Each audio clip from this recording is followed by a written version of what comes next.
মানুষ তো এমন হওয়া দরকার ছিল, একটা গরু যদি না খাইতে খাইতেও মরে যায়, না খাইতে খাইতেও যদি মরে যায়,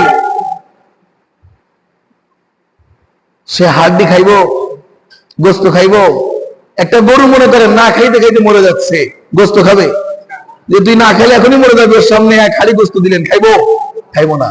একটা কুকুর না খাইতে খাইতে মরে যাচ্ছে, মনে করেন ক্ষুধার যন্ত্রণায় ছটফট করতেছে, খোল কুড়া ভুসি আর খেয়াল এগুলো কুচায় সামনে দিলে জীবনে খাইবো? কেন? তার জন্য ওই খাবার না দোস্ত, তার জন্য ওই খাবার আমরা বানাই নাই। এই জন্য গরু কখনো গোশ খাইবো না, না খাইতে খাইতে মরে গেলেও। কুকুর কখনো কুড়া ভুসি আর খেয়ালকুটা খাইবো না, কারণ তার জন্য আল্লাহ ওই খাবার বানাই নাই।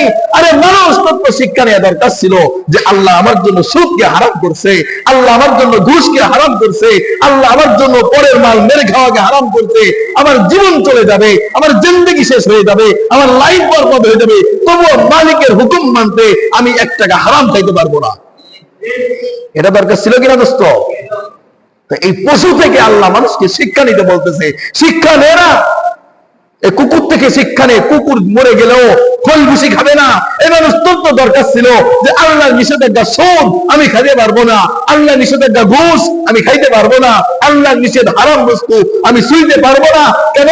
জীবন যায় যাক, জান যায় যাক, সফলতা স্পষ্ট হয়ে যায় যাক, মালিকের হুকুম মানতে এগুলো ছুঁয়েও দেখতে পারবো না। এটা মানুষ শিক্ষা নেয় কুকুর থেকে।